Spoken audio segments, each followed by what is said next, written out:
আপনি যখন আপনার সমস্যার দিকে তাকাবেন তখন শুধু সমস্যাই দেখতে পাবেন। যদি আপনি আপনার সম্ভাবনার দিকে তাকান তাহলে আপনি অফুরন্ত সুযোগ খুঁজে পাবেন। এবার সিদ্ধান্ত নেয়ার পালা আপনার। সময় বড় মূল্যবান জিনিস। যে সময়ের সঠিক ব্যবহার করে তাকে পরাস্ত করবে এমন কোনো শক্তি পৃথিবীতে নেই। পারফেক্ট সময় আসবে এটা ভেবে বসে না থেকে খারাপ সময়গুলোকে নিজে থেকে পারফেক্ট বানাও। তাহলে দেখবে জীবনে আর কোনো কষ্ট থাকবে না। সব না পেলেও যতটুকু পেয়েছি ততটুকুই বা কজন পায়। এই চিন্তাধারার যাদের মধ্যে থাকে কষ্টের পৃথিবীতে তারাই প্রকৃত সুখী। প্রকৃতপক্ষে কোনো গোপন রহস্য নেই যেটা আপনার জীবনকে সরাসরি বদলাতে সক্ষম হবে, কারণ এটা রিয়েল লাইফ, কোনো রোমান্টিক সিনেমা নয়। পৃথিবীতে কিছু লোক বেঁচে থাকে আর বেশিরভাগ বেঁচে থাকার চেষ্টা করে। ফটো এডিট নয়, চরিত্র এডিট করো। ভবিষ্যৎ ভালো হবে। নীরবে কাজ করে যান। আপনার কাজে একদিন চিৎকার করে সবার নজর কাড়বে। চকচক করলেই যেমন সোনা হয় না, ঠিক তেমনি দামি পোশাক আর কথায় কথায় ইংরেজি বললেই ভালো মানুষ হওয়া যায় না। তর্ক যদি করতেই হয় তাহলে জ্ঞানীর সাথেই করো। জিততে না পারলেও কিছু শিখতে পারবে।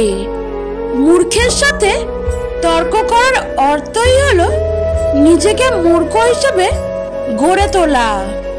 যাকে দেখলে তোমার ঘৃণা লাগে তাকেও কেউ না কেউ ভালোবাসে, কারণ দুনিয়াটা সবার, তোমার একার নয়। যোগ্যতার চেয়ে বেশি কিছু পেয়ে গেলে মানুষের ব্যবহার পশুর মতো হয়ে যায়। জীবনে ভালো সময় আসার তিনটি সংকেত: 1. যদি খুব বেশি দুঃখে থাকেন। 2. যদি খারাপ সময় আসে। 3. যদি আপনাকে কেউ ঠকায়। কথায় আছে, সোনার ডিম দেওয়া হাঁসকে জবাই করে খেতে নেই।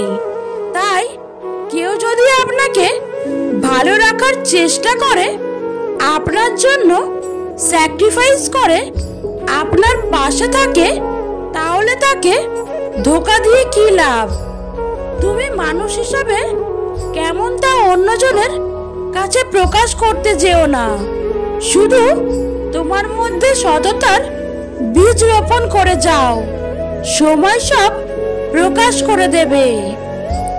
একজন ভালো মানুষ হতে গেলে এই 4টি বিষয় মেনে চলুন। 1. পরের চর্চা করবেন না। ভালো মানুষেরা কখনো পরচর্চা করে না। 2. তর্ক করবেন না। তর্ক করলে আপনাকে হারতে হবে, আর না হলে সম্পর্ক হারাতে হবে। 3.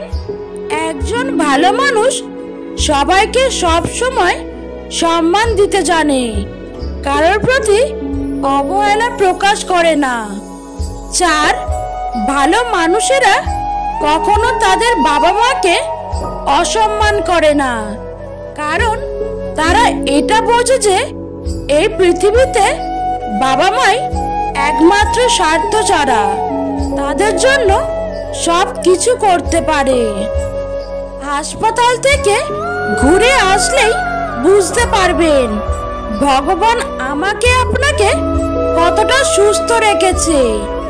পেট ভর্তি থাকলে উপদেশ দিতে বেশ ভালো লাগে, আর পেট শূন্য থাকলে উপদেশ নিতে বড় জ্বালা লাগে। যেই আগুন আমাদের উষ্ণতা দেয়, সেই আগুনই আমাদের জ্বালিয়ে ছারখার করে দিতে পারে। তাই বলে দোষটা কিন্তু আগুনের নয়, সংসারের বোঝাটা না মানুষটা একদিন নিজেই সংসারের বোঝা হয়ে যায়। পৃথিবীর নিয়মটা বুঝি এমনই, বুঝতে না পারা যদি বাচ্চাদের অপরাধ হয়ে থাকে, তাহলে তাকে বোঝাতে না পারাটাও বড়দের অপরাধ। সম্পর্ক একটা পাখির মতো, যদি তুমি তাকে খুব শক্ত করে ধরো তবে সে চাপে মরে যাবে, আর যদি খুব হালকা করে ধরো তাহলে সে উড়ে যাবে। কিন্তু যদি তাকে খুব যত্নের সাথে ধরো তবে সে থেকে যাবে। কখনো একা বসে নিজেকে একটা প্রশ্ন করো, তুমি মরে গেলে কার কি এসে যাবে? যাদের এসে যাবে তাদের খেয়াল রেখো, বাকি সবাইকে ছেড়ে দাও। আমাদের কথা আর চিন্তা ভাবনায় আমাদের মধ্যে দূরত্ব সৃষ্টি করে, কারণ অনেক সময় আমরা অন্যের কথা ঠিক মতো বুঝতে পারি না, আবার আমাদের নিজের কথাও অন্যকে ঠিক মতো বোঝাতে পারি না। ভালোবাসা মানে শুধু দেহ বা রূপের আকর্ষণ নয়, ভালোবাসা মানে সম্মান, শ্রদ্ধা এবং বিশ্বাস। যখন কেউ তোমাকে সব সময় মিস করে তখন তোমার হয়তো খুব বিরক্ত লাগে, কিন্তু কষ্ট সেদিন পাবে যেদিন বুঝতে পারবে তোমাকে মিস করার মতো কেউ থাকবে না। চোখে জল এনে দেওয়ার মানুষ এই পৃথিবীতে অনেক আছে, কিন্তু চোখের জল মুছে দেওয়ার মানুষের বড্ড অভাব এই পৃথিবীতে। কেউ কেউ মিথ্যা কথাগুলোকে এত সুন্দর সাজিয়ে গুছিয়ে বলতে পারে যে বিশ্বাস না করে পারা যায় না। ধোঁকা খেয়ে ধোঁকা দিতে শিখতে যাবেন না। আপনার ওপর অন্যায় করা হয়েছে বলে আরেকজন নির্দোষ মানুষকে শাস্তি দিতে যাবেন না, এটা একটা ভুল শিক্ষা। কারণ খারাপ কথা বলার আগে তার জায়গায় একবার নিজেকে বসাবেন এবং ওই পরিস্থিতিতে আপনি কি করতেন সেই বিষয়টা একটু কল্পনা করে নেবেন। একজন মানুষকে ভালোবাসার চেয়ে তাকে সম্মান ও বিশ্বাস করা অনেক বেশি জরুরি। সাইকোলজি বলে তুমি শেষ পর্যন্ত তাকেই ক্ষমা করে দেবে যাকে তুমি সবচেয়ে বেশি ভালোবাসো। কখনো গায়ের রং দেখে প্রেম করা ঠিক না। মনে রাখবেন, কালো পিঁপড়ার চেয়ে লাল পিঁপড়া বেশি কামড়ায়। কোনো পুরুষ মানুষ যদি কোনো নারীকে সম্মান দেয় তাহলে বুঝতে হবে সেই পুরুষ কোনো সম্মানীয় নারীর পুত্র। কেননা একজন সভ্য মাই তার সন্তানকে সভ্যতা শিক্ষা দেয়। বাবার টাকা উড়ানো খুব সহজ, নিজে ইনকাম করে দেখো। এক জোড়া স্যান্ডেল কিনতে গেলেও 10 বার ভাবতে হয়। ছেলেদের 18 বছর হলে আর কিছু হোক না হোক পড়াশোনার পাশাপাশি কিছু ইনকাম করা উচিত, না হলে বাবার হোটেলের ভাতের দামের মূল্য আপন মানুষের কটু কথা শোনার মাধ্যমে দিতে হবে। ছোট বা গরিব মানুষ যতই মূল্যবান কথা বলুক তা মূল্যহীন, আর ধনী ব্যক্তি যেটাই বলুক সেটাই মানুষের প্রিয়। ডিভোর্সের পর স্বামী স্ত্রী দুজনেই জিতে যায়, হেরে যায় শুধু তাদের পেটের সন্তান। তাই ডিভোর্স যদি দিতেই হয় সন্তান হওয়ার আগেই দিন।